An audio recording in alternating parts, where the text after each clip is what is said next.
ഹോളിവുഡിൻ്റെ കുന്നിൻ മുകളിലൂടെയുള്ള സഞ്ചാരം തുടരുകയാണ്. ഗ്രിഫിത്ത് പാർക്കിലെ ഗ്രിഫിത്ത് ഒബ്സർവേറ്ററിയാണിത്. ഇന്ന് ഇതിനുള്ളിലേക്ക് ആളുകളെ പ്രവേശിപ്പിക്കുന്നില്ല. കെട്ടിടത്തിൻ്റെ ബാൽക്കണിയിലൂടെ നടന്ന് താഴ്വാര കാഴ്ചകൾ കാണാം.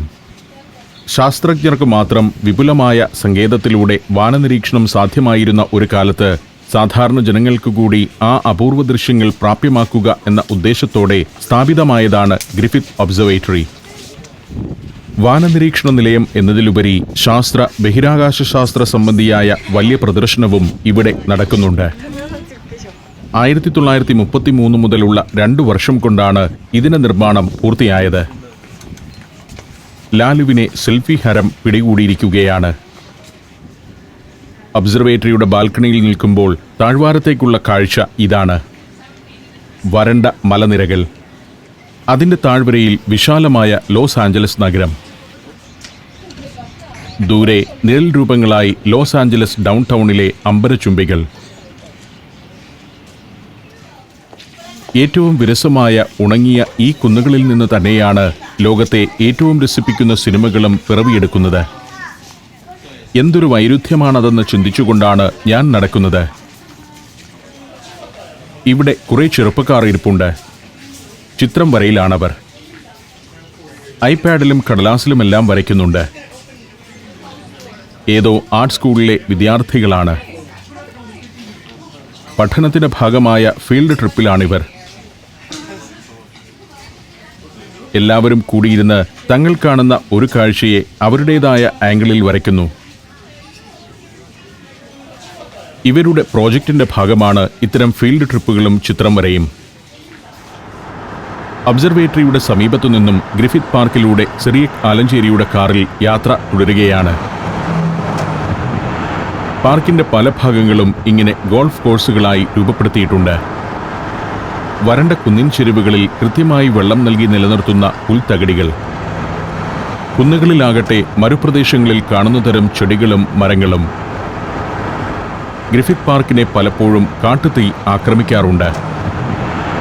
2007 ഇവിടെയുണ്ടായ ഭീകരമായ കാട്ടുതീ നേരത്തെ കണ്ട ഗ്രിഫിത്ത് ഒബ്സർവേറ്ററിക്ക് വരെ വലിയ നാശമുണ്ടാക്കിയിരുന്നു. ഭൂകമ്പങ്ങളുടെയും ഒരു കേന്ദ്രമാണിത്. എന്നാൽ അത്തരം പ്രകൃതികോപങ്ങളെയെല്ലാം മെരുക്കി മനുഷ്യൻ ഇവിടം നല്ലൊരു ആവാസ മേഖലയായി മാറ്റിയിരിക്കുന്നു. വഴിയോരത്ത് കാണുന്ന വമ്പൻ വീടുകൾ മിക്കതും സിനിമാ വ്യവസായത്തിലൂടെ കോടീശ്വരന്മാരായവരുടേതാണ്. എന്നാൽ സിനിമാ മോഹവുമായി വന്ന് ഒന്നുമാകാതെ പോയവർ അലഞ്ഞുതിരിഞ്ഞ് നടക്കുന്നൊരു പ്രദേശം കൂടിയാണ് ഹോളിവുഡ്. സിനിമയിലോ അനുബന്ധ വ്യവസായങ്ങളിലോ ഒരു ജോലി തരപ്പെടുത്തുന്നതിനായി എത്തിയ അതിസാഹസികർ തന്നെയായിരുന്നു അവർ. മിക്കവരും സിനിമയിലൊന്ന് മുഖം കാണിക്കുക എന്ന ലക്ഷ്യവുമായി വന്നിരുന്നവർ തന്നെ. അവരിവിടെ വന്നാൽ അത്യാവശ്യം പണം കയ്യിലുണ്ടെങ്കിൽ ഏതെങ്കിലും ഫിലിം ഇൻസ്റ്റിറ്റ്യൂട്ടിൽ ചെന്നു ചേരും. പണമില്ലാതെ കല മാത്രം കൈമുതലാക്കി വരുന്നവരാണെങ്കിൽ താരങ്ങളും സംവിധായകരും പ്രൊഡ്യൂസർമാരുമൊക്കെ എത്തുന്ന ഇടങ്ങളിൽ ചെന്ന് അവരുടെ ശ്രദ്ധ പിടിച്ചുപറ്റാൻ ശ്രമിക്കും. വരണ്ട കുന്നിൻ പ്രദേശമാണ് ഹോളിവുഡ് എന്ന് പറയാമെങ്കിലും സെലിബ്രിറ്റികളുടെയും മറ്റും വാസപ്രദേശങ്ങളിൽ കാഴ്ച ഇതാണ്. മനോഹരമായ പുൽത്തകിടിയും അതിൽ നട്ടുവളർത്തുന്ന മരങ്ങളും. വലിയ സമ്പന്നരുടെയും ഇടത്തരക്കാരുടെയും സാധാരണക്കാരുടെയും പാർപ്പിടങ്ങളുണ്ട്. ആർക്കും മിനിമം സൗകര്യങ്ങളെങ്കിലും നൽകാൻ കഴിയുന്നു എന്നുള്ളതാണ് അമേരിക്കയുടെ പ്രത്യേകത. പ്രത്യേക തരത്തിലുള്ള ഒരു കെട്ടിടത്തിന് സമീപത്താണ് ഇപ്പോൾ എത്തിയിരിക്കുന്നത്. സയന്റോളജി എന്ന താരതമ്യേന പുതിയൊരു വിശ്വാസി സമൂഹത്തിന്റെ കേന്ദ്രമാണിത്. ആലഞ്ചേരിക്ക് ഇവിടെ പരിചയമുണ്ട്. അതുകൊണ്ടാണ് ഇവിടേക്ക് കയറുന്നത്. സയന്റോളജിയെക്കുറിച്ച് എനിക്ക് കേട്ടറിവുണ്ട്. അത് മലയാളികളെ ഒന്ന് പരിചയപ്പെടുത്താമെന്നും വെച്ചു. കേന്ദ്രത്തിലെ പ്രധാന ഹാളാണിത്. ഇത് ഷൂട്ട് ചെയ്യാൻ അനുവാദമില്ല. അടുത്തുതന്നെ സയന്റോളജിയുടെ ഇവിടുത്തെ പ്രധാന ഓഫീസ് പ്രവർത്തിക്കുന്ന ഒരു കെട്ടിടമുണ്ട്. മനോഹരമായ ഒരു ഉദ്യാനം. അതിൽ ഇക്കാണുന്ന കെട്ടിടത്തിലാണ് സയന്റോളജിയുടെ ആസ്ഥാനം. ഞങ്ങൾ ആ ഓഫീസിലേക്ക് കയറി ചെന്നു. മനോഹരമായി സജ്ജീകരിച്ച ഒരു കാര്യാലയം. അമേരിക്കൻ സയൻസ് ഫിക്ഷൻ രചയിതാവായ എൽ റോൺ ഹെബ്ബാർഡിന്റെ ചിന്തകളെ ആസ്പദമാക്കി രൂപപ്പെട്ട ഒരു പ്രത്യേക വിശ്വാസമാണ് സയന്റോളജി. 1953 ഹെബ്ബാർഡ് ന്യൂജേഴ്സി ആസ്ഥാനമാക്കി ചർച്ച് ഓഫ് സയന്റോളജി ആരംഭിക്കുന്നത്.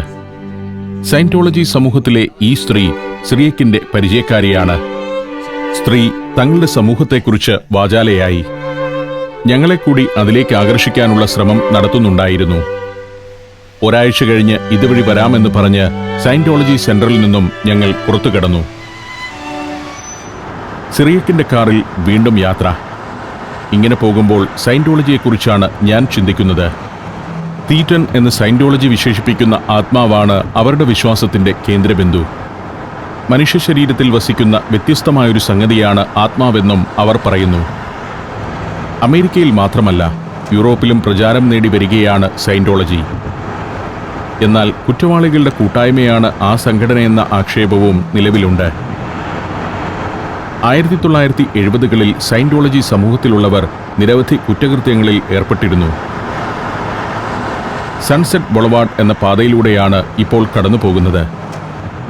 ഹോളിവുഡിന്റെ അനുബന്ധമായുള്ള ധാരാളം സ്ഥാപനങ്ങൾ വഴിയുടെ ഇരുവശത്തും കാണാം. ചാർലി ചാപ്ലിൻ ഒരു കാലത്ത് ദുരിതപൂർണമായ ജീവിതവും പിന്നീട് സമ്പന്ന ജീവിതവും നയിച്ചതും മെർലിൻ മൺറോയെപ്പോലുള്ള താരങ്ങൾ പ്രശസ്തിയുടെ കൊടുമുടിയിലേറി വസിച്ചിരുന്നതും ഈ ബൊളവാർഡിന് സമീപത്തുള്ള വീടുകളിലായിരുന്നു. ഇത് ഹോളിവുഡ് ഹൈസ്കൂളാണ്. 1903ലാണ് സ്കൂൾ സ്ഥാപിതമായത്. ഈ സ്കൂളിൽ പഠിച്ച 100-ലേറെ പേർ പിന്നീട് ഹോളിവുഡിലൂടെ പ്രശസ്തിയിലേക്ക് ഉയർന്നിട്ടുണ്ട്. സൺസെറ്റ് ബൊളവാർഡിൽ ധാരാളം ലോഡ്ജുകളും ഹോട്ടലുകളുമുണ്ട്. ഹോളിവുഡ് സിനിമകളിലും TV സീരിയലുകളിലും ചാൻസ് തേടി അലയുന്ന ആളുകളുടെ തെരുവാണ് സൺസെറ്റ് ബൊളവാർഡ് എന്ന് പറയാം. ഇരുവശത്തുമുള്ള പല കെട്ടിടങ്ങളിലും ഗംഭീര റെസ്റ്റോറന്റുകളും പ്രവർത്തിക്കുന്നു. ഹോളിവുഡ് താരങ്ങളും സംവിധായകരും നിർമ്മാതാക്കളുമെല്ലാം വൈകുന്നേരങ്ങളിൽ ഇത്തരം റെസ്റ്റോറന്റുകളിൽ വരുന്നത് പതിവാണ്.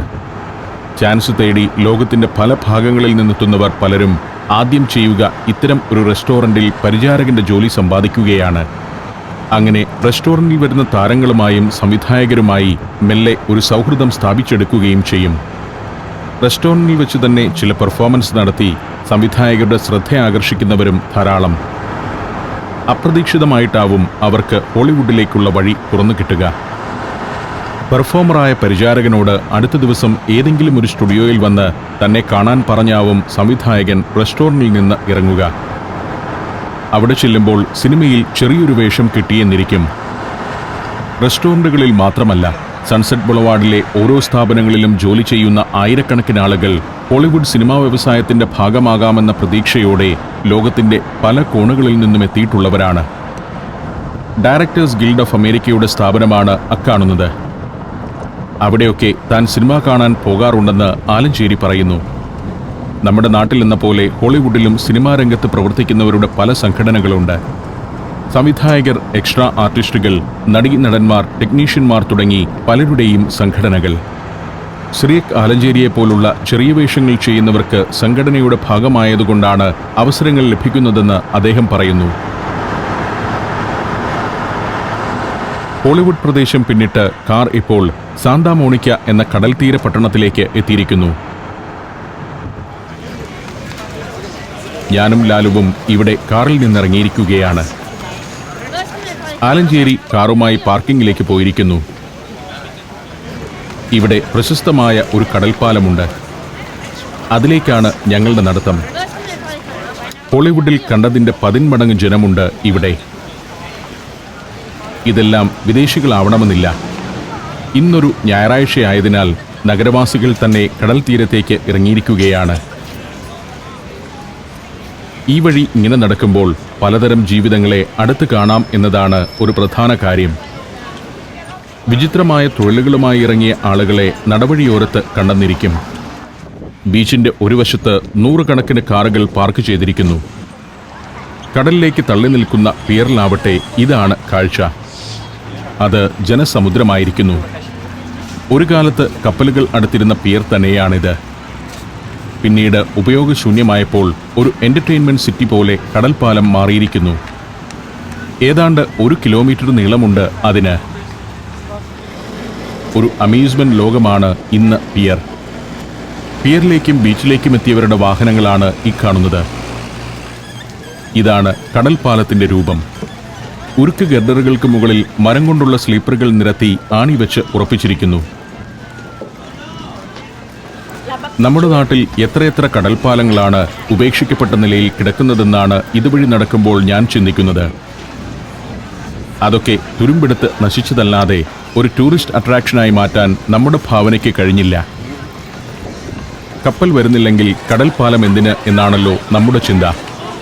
കപ്പൽ വരുന്നില്ലെങ്കിലും കടൽപ്പാലം ഉപയോഗപ്പെടുത്തി വിനോദസഞ്ചാര വ്യവസായത്തിന്റെ ഭാഗമാക്കാമെന്ന് തെളിയിച്ചിരിക്കുകയാണ് ഇവിടെ. തൊപ്പിക്കച്ചവടക്കാർ മുതൽ വൻകിട റെസ്റ്റോറന്റുകൾ വരെ ഇവിടെയുണ്ട്. ഇവിടെയും പോലീസിന്റെ സാന്നിധ്യമുണ്ടെന്നതാണ് ശ്രദ്ധേയമായ കാര്യം. വാഹനങ്ങളിൽ കറങ്ങുന്ന പോലീസുകാർ മാത്രമല്ല, പിയറിൽ പോലീസിന്റെ സ്ഥിരം പോസ്റ്റുമുണ്ട്.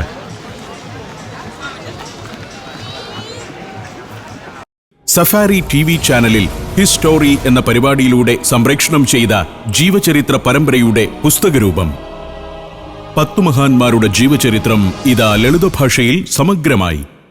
അമേരിക്കൻ ചരിത്രത്തിലെ ഏറ്റവും മഹാനായ പ്രസിഡന്റ് എബ്രഹാം ലിങ്കൺ, തളരാത്ത മനോവീര്യത്തിന്റെയും അടങ്ങാത്ത സ്വാതന്ത്ര്യദാഹത്തിന്റെയും പ്രതീകമായ നെൽസൺ മണ്ടേല, ഒരിക്കലും മനുഷ്യന് കീഴടക്കാനാവില്ലെന്ന് കരുതിയ എവറസ്റ്റിനു മുകളിൽ പദമൂന്നിയ എഡ്മണ്ട് ഹിലാരി, യുവത്വത്തിന്റെ പ്രസരിപ്പുമായി എത്തി അമേരിക്കയുടെ ഏറ്റവും ജനകീയനായ പ്രസിഡന്റായി മാറിയ ജോൺ എഫ് കെന്നഡി, പോപ്പ് സംഗീതത്തിലെ എക്കാലത്തെയും രാജകുമാരൻ Michael Jackson, Mickey mouse, Donald duck, ഗൂഫി തുടങ്ങിയ കഥാപാത്രങ്ങളിലൂടെ കുട്ടികളെയും മുതിർന്നവരെയും രസിപ്പിച്ച വാൾട്ട് ഡിസ്നി, ഐഫോണിന്റെയും ഐപോഡിന്റെയും ഐപാഡിന്റെയും പിന്നിലെ ജീനിയസായ നവയുഗ ശില്പി സ്റ്റീവ് ജോബ്സ്, കടുത്ത യാതനകളും അപമാനവും തരണം ചെയ്ത് ലോകത്തിന്റെ നെറുകയിലേക്ക് കുതിച്ചുയർന്ന ബോക്സിംഗ് ഇതിഹാസം മുഹമ്മദ് അലി, ബ്രിട്ടീഷ് സാമ്രാജ്യത്വത്തിനെതിരെ ആയുധമെടുത്തു പോരാടി ഇന്ത്യയുടെ ആവേശമായി മാറിയ സുഭാഷ് ചന്ദ്രബോസ്, ലോകത്ത് ഏറ്റവും അധികം ആരാധകരുള്ള ഫുട്ബോൾ പ്രതിഭ ഡീഗോ മറഡോണ. 10 പുസ്തകങ്ങൾ. ഈ 10 അമൂല്യ ഗ്രന്ഥങ്ങളുടെ സെറ്റിന് ഇപ്പോൾ വില 2000 രൂപ. പോസ്റ്റേജ് പുറമെ. ഉടൻ സ്വന്തമാക്കാൻ 9995 444 222 എന്ന നമ്പറിലേക്ക് HB എന്ന് SMS ചെയ്യുക. HB എന്നീ 2 അക്ഷരങ്ങൾ മാത്രം. ഈ ഗ്രന്ഥസമാഹാരം ഒരുമിച്ച് വാങ്ങുമ്പോൾ സഞ്ചാരം ദൃശ്യയാത്രാ വിവരണ പരമ്പരയുടെ 20 വർഷത്തെ ചരിത്രം വിവരിക്കുന്ന ഒരു DVD സെറ്റ് സൗജന്യം. ഓൺലൈനായി പർച്ചേസ് ചെയ്യാനും പുസ്തകങ്ങളെക്കുറിച്ചുള്ള വിശദ വിവരങ്ങൾക്കും സന്ദർശിക്കുക www.safaritvchannel.com. ബെബ്ബാഗം ഷ്രിംപ് കമ്പനി എന്നൊക്കെ ചില സ്ഥാപനങ്ങളുമുണ്ട് ഇവിടെ. പണ്ട് പ്രവർത്തിച്ചിരുന്ന ഷ്രിംപ് കമ്പനിയാണ്. ഇന്നാകട്ടെ സുവനീർ കടയും. പിയറിൽ നിന്നും മരപ്പാലത്തിലൂടെ ബീച്ചിലേക്ക് ഇറങ്ങാം. ബീച്ചിലാകട്ടെ നല്ല തിരക്ക്. താൽക്കാലിക കൂടാരങ്ങളിൽ രാവിലെ മുതൽ പാർക്കുന്നവർ വരെയുണ്ട് ഇവിടെ. കിലോമീറ്ററുകളോളം നീളത്തിൽ കിടക്കുകയാണ് ബീച്ച്. കോവളം പോലുള്ള നമ്മുടെ ബീച്ചുകളിലേക്ക് അമേരിക്കൻ സായിപ്പുമാർ വരുന്നത് അവരുടെ നാട്ടിൽ ബീച്ചുകളില്ലാത്തതുകൊണ്ടാണെന്ന് നമ്മിൽ കുറച്ചുപേരെങ്കിലും ചിന്തിച്ചു കാണുമല്ലോ. നമ്മുടെ നാട്ടിലുള്ളതിലും മനോഹരമായ ബീച്ചുകൾ ഇവിടെ ഉണ്ടെന്നതാണ് യാഥാർത്ഥ്യം. ഇവിടെ ഒരു ചൈനക്കാരി ഇരിപ്പുണ്ട്. ഇതാണ് പരിപാടി. $5 നൽകിയാൽ ഈ വിധം സുന്ദരമായി കടലാസിൽ പേരെഴുതി കൊടുക്കും. കാലിഗ്രാഫിയിൽ വൈദഗ്ധ്യം നേടിയ പെൺകുട്ടിയാണ്. ഇവിടെ ഞാൻ ശ്രദ്ധിക്കുന്ന കാര്യം ഇവൾക്ക് വിശ്രമിക്കാൻ സമയമില്ലാത്ത വിധം ആളുകൾ ഓർഡർ നൽകുന്നു എന്നതാണ്. ചിത്രങ്ങളും ബോളിവുഡിന്റെ സുവനീറുകളും വിൽക്കുന്ന ചില കടകളും ഇതിനടുത്തു തന്നെയുണ്ട്. വേറൊരു ഭാഗത്ത് ധാരാളം റെസ്റ്റോറന്റുകൾ, കിയോസ്കുകൾ. ഹോട്ട് ഡോഗ് വിൽക്കുന്ന കിയോസ്കാണ് ഇത്. ഗ്രില്ലിനു മുകളിൽ സോസേജ് പൊരിയുന്നു. പലതരം സോസേജ് ഉണ്ട്. ചിക്കൻ, ബീഫ്, സ്പൈസി ആയത് എന്നിങ്ങനെ പലത്. ഞാനും ലാലുവും ഓരോ ഹോട്ട് ഡോഗ് കഴിക്കാൻ തീരുമാനിച്ചു. പക്ഷേ പെട്ടെന്നൊന്നും സംഗതി കിട്ടില്ല. ഓർഡർ ചെയ്താൽ ഇവർ ഒരു ടോക്കൺ തരും. അതുമായി ഊഴമെത്തുന്നതും കാത്ത് നിൽക്കുകയേ ഗതിയുള്ളൂ. ജീവിതത്തിൽ ആദ്യമായാണ് ഒരു തട്ടുകടയുടെ മുന്നിൽ ടോക്കണുമായി കാത്തുനിൽക്കുന്നത്. അങ്ങനെ ഓരോ ഹോട്ട് ഡോഗ് നൽകിയ ഊർജവുമായി ഞാനും ലാലുവും പിയറിലൂടെ നടത്തം തുടരുകയാണ്. പിയർ പോലെ പ്രശസ്തമാണ് സാന്താ മോണിക്ക ബീച്ചും. ആഴം കുറഞ്ഞ കടൽ ഭാഗമാണിത്. 5.5 കിലോമീറ്റർ നീളമുണ്ട് ഈ ബീച്ചിന്. ആയിരക്കണക്കിന് ആളുകളാണ് ബീച്ചിൽ ജലക്കേളികളിൽ ഏർപ്പെടുന്നതും സൂര്യസ്നാനം നടത്തുന്നതും. അമേരിക്കയിൽ ധാരാളം ഏഷ്യക്കാരും ആഫ്രിക്കൻ വംശജരുമെല്ലാമുള്ള ഇടമാണ് ലോസ് ആഞ്ചലസ്. എന്നാൽ സാന്താ മോണിക്ക പോലുള്ള ബീച്ചുകളിലൊന്നും അവരുടെ സാന്നിധ്യമില്ലെന്നതാണ് ഞാൻ കാണുന്ന പ്രത്യേകത. വെള്ളക്കാർ മാത്രമാണ് ഇവിടെയുള്ളത്. ബീച്ചിൽ മാത്രമല്ല, റിക്രിയേഷൻ സെന്ററുകളിലും സാമൂഹികമായ ഒത്തുചേരലുകളിലുമെല്ലാം വെള്ളക്കാരുടെ സജീവ പങ്കാളിത്തം ശ്രദ്ധേയമാണ്. അമേരിക്കയിൽ മാത്രമല്ല, യൂറോപ്പിലും ഞാൻ ശ്രദ്ധിച്ചിട്ടുള്ള കാര്യമാണിത്. 20-ാം നൂറ്റാണ്ടിന്റെ ആദ്യ ദശകങ്ങളിൽ ഇവിടെയുണ്ടായിരുന്ന 2 പിയറുകൾ കൂട്ടിച്ചേർത്താണ് ഇന്നത്തെ ഈ വിനോദ കേന്ദ്രം സജ്ജീകരിച്ചിരിക്കുന്നത്. കടലിന് മുകളിൽ ഉയർത്തിക്കെട്ടിയ ഒരു പ്ലാറ്റ്ഫോമാണ് ഇതെന്ന് ഓർക്കണം. പണ്ട് കപ്പലുകളും ബോട്ടുകളും അടുത്തിരുന്ന പിയർ. 1980കളിലാണ് പിയർ ഈ വിധം തിരക്കേറിയ ഒരു വിനോദ കേന്ദ്രമായി മാറിയത്. അതിന് കാരണമായതാവട്ടെ ആ വർഷത്തിലെ ശൈത്യകാലവും. ശക്തമായ കാറ്റും മഞ്ഞും തിരത്തള്ളലും കൊണ്ട് അന്ന് പിയറിന്റെ വലിയൊരു ഭാഗം തകർന്നു പോയിരുന്നു. ഇതേ തുടർന്ന് പിയറിന്റെ 3/4 ഭാഗവും പൊളിച്ചു പണിതു. കൂടുതൽ ഷോപ്പുകളും വിനോദ പരിപാടികളും ഇവിടേക്ക് കൊണ്ടുവരികയും ചെയ്തു. തൊട്ടപ്പുറം ഇക്കാണുന്നതാണ് 2ാമത്തെ പിയർ. 2 പാലങ്ങളെയും കൂട്ടിച്ചേർത്തുകൊണ്ട് മധ്യത്തിൽ മറ്റൊരു പാലവും നിർമ്മിച്ചിരിക്കുന്നു. നിരവധിയായ ചലച്ചിത്രങ്ങളിൽ ഈ പിയർ പ്രത്യക്ഷപ്പെട്ടിട്ടുണ്ടെന്നതാണ് മറ്റൊരു കൗതുകകരമായ അറിവ്. Titanic, Iron Man, Forrest Gump, Bean, Night Tide, Falling Down, Dark Ride തുടങ്ങി ചിത്രങ്ങളുടെ പട്ടിക നീളുന്നു. കടലും ആഘോഷ കേന്ദ്രവും ഒത്തുചേരുന്ന ഇത്തരമൊരു ലൊക്കേഷൻ മറ്റധികമില്ലല്ലോ. ധാരാളം കലാകാരന്മാരെയും കടൽപ്പാലത്തിൽ കാണാം. ഷോപ്പിംഗ്, ഭക്ഷണം കഴിക്കൽ, പാട്ട് കേൾക്കൽ, അക്വേറിയവും അമ്യൂസ്മെന്റ് പാർക്കും സന്ദർശിക്കൽ എന്നിങ്ങനെ ഒരു ദിവസം മുഴുവൻ ചെലവഴിക്കാനുള്ള സാധ്യതകളാണ് സാന്താ മോണിക്ക പിയർ സന്ദർശകന് നൽകുന്നത്. കടലിൽ ചൂണ്ടയിട്ട് മീൻ പിടിക്കലാണ് ഇവിടെ വരുന്ന വേറൊരു കൂട്ടം സന്ദർശകരുടെ വിനോദം. ഹാർബർ സജീവമായിരുന്ന കാലത്തെ ഓഫീസും മറ്റുമാണ് അങ്ങേയറ്റത്ത് കാണുന്നത്. കടലിലേക്ക് ആഴ്ത്തിയിരിക്കുന്ന ഉരുക്കു തൂണുകളാണ് പാലത്തെ താങ്ങി നിർത്തുന്നതെന്ന് ഈ കാഴ്ച വ്യക്തമാക്കുന്നു.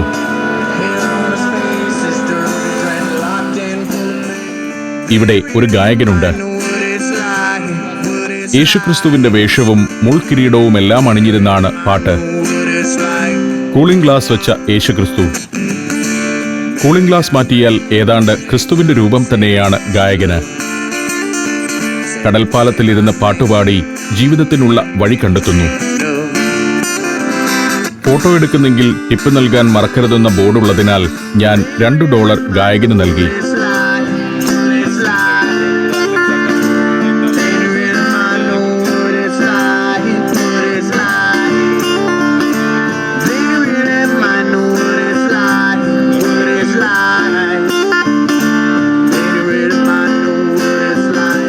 ആൾ നല്ലൊരു കലാകാരനാണ്.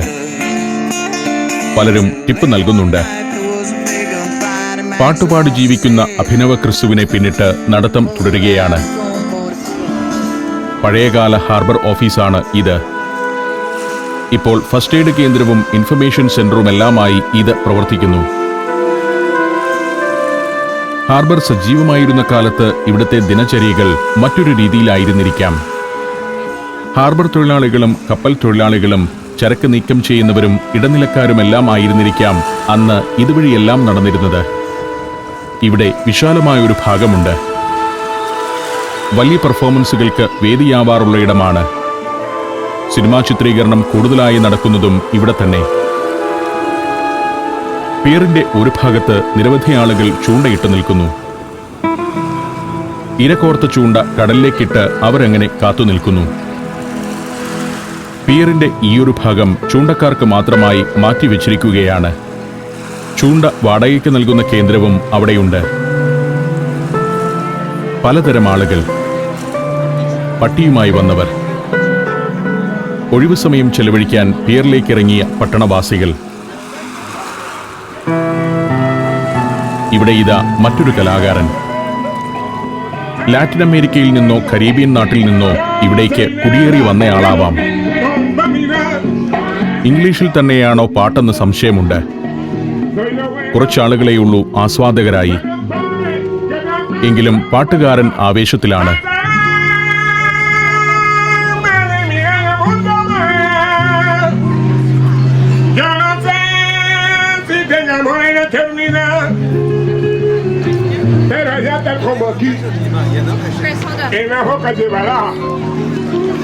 പിയറിലെ ഗാലറിയിൽ കയറി നിന്നുകൊണ്ട് ഞാൻ സാന്താ മോണിക്ക പിയറിന്റെ ഒരറ്റം പൂർണ്ണമായൊന്ന് കാണുകയാണ്.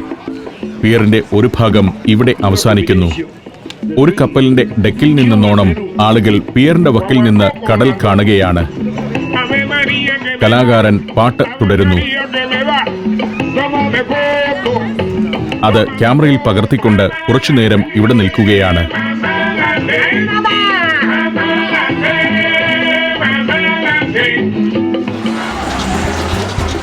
വിശ്രമം അവസാനിപ്പിച്ച് പിയറിലൂടെ മടക്കം. ഇനി ദീർഘമായ യാത്രകൾ തന്നെയുണ്ട് ഞങ്ങൾക്ക്. ലോസ് ആഞ്ചലസിന്റെ ഡൗൺ ടൗൺ ഏരിയയിൽ ഒന്ന് പോകണം. അവിടുത്തെ വിശേഷപ്പെട്ട കാഴ്ചകൾ ക്യാമറയിലാക്കണം. വ്യത്യസ്തമായ കാഴ്ചകൾ തേടി അമേരിക്കയിലൂടെ ലാലുവുമൊത്തു നടത്തുന്ന യാത്രയുടെ ആദ്യ ദിനമാണിന്ന്. അമേരിക്കയുടെ ഇത്തരം കേന്ദ്രങ്ങളെല്ലാം ഒരു പോസിറ്റീവ് എനർജിയാണ് നമുക്ക് സമ്മാനിക്കുക. കണ്ടുമുട്ടുന്നവരെല്ലാം സന്തോഷചിത്തരാണെന്നതാവാം അതിനൊരു കാരണം. പതിനായിരക്കണക്കിന് ആളുകളിൽ നിന്ന് പ്രസരിക്കുന്ന ആ പോസിറ്റീവ് എനർജി അനുഭവിച്ചുകൊണ്ട് നടക്കുക എന്നത് ഒരനുഭവം തന്നെയാണ്. വലിയ അത്ഭുതങ്ങളൊന്നും ഇവിടെയില്ല. ഈ ഒഴുകുന്ന ജനം തന്നെയാണ് ഇവിടുത്തെ യഥാർത്ഥ അത്ഭുതമെന്ന് തോന്നിപ്പോകുന്നു. കുറച്ചു ദൂരം നടന്ന് തിരിഞ്ഞു നോക്കുമ്പോൾ ഞങ്ങൾ കടന്നു വന്ന വഴിയുടെ കാഴ്ചയാണിത്. പിയറിൽ നിന്നും യാത്ര തുടരണം.